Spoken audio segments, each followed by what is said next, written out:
اعوذ باللہ من الشیطان اللعین الرجیم بسم اللہ الرحمن الرحیم الحمد للہ رب العالمین والصلاة والسلام علی سیدنا محمد وآلہ الطیبین الطاہرین المعصومین اما بعد بسم اللہ الرحمن الرحیم الا بذکر اللہ تطمئن القلوب اللہم صلی علی محمد وآل محمد۔ ناظرین کرام، ہم نے ذکر الہی کے سلسلے میں ہمارا آج یہ تیسری گفتگو ہے ہماری، جس میں ہم آپ کے سامنے پیش کریں گے کہ کون سا ایسا ذکر ہے کہ جس کی وجہ سے ہم دن و رات اللہ کا شکر ادا کر سکتے ہیں۔ اس لیے یوں تو انسان ساری زندگی سجدوں میں پڑا رہے تو بھی اس کے شکر ادا نہیں کر سکتا، لیکن ہمارے پاس ایک ذکر ایسا ہے کہ جس کے ذریعے سے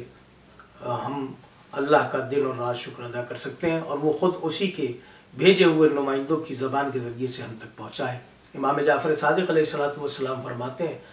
کہ الحمدللہ رب العالمین، یہ کہنے سے اگر کوئی شخص صبح 4 مرتبہ کہے الحمدللہ رب العالمین تو اس نے اس دن کا شکریہ ادا کر دیا،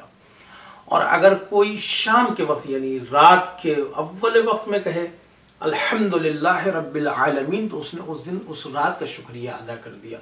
تو کیونکہ پروردگار عالم نے اس قرآن کو، آپ کو پتہ ہے کہ پورے قرآن کو سورہ الحمد میں، اور سورہ الحمد کو جو ہے اسی طریقے سے بسم اللہ میں جمع کیا اور بسم اللہ کو بے میں، تو وہ قادر مطلق ہے کہ وہ اپنے شکر کو ایک جگہ جمع کر دیتا ہے ایک ایسے کلمے میں کہ اگر وہ کلمہ اخلاص کے ساتھ انسان کہے تو اس سے دن اور رات کا شکر ادا ہو سکتا ہے۔ تو انسان کو چاہیے کہ وہ اپنے پروردگار کو صبح اور شام یاد رکھے تاکہ وہ دن اور رات اس کا شکر ادا کرتا رہے، اور جو شخص بھی اس کا شکر ادا کرتا ہے اللہ اس کی نعمتوں میں اضافہ کرتا ہے۔ والسلام علیکم ورحمۃ اللہ وبرکاتہ۔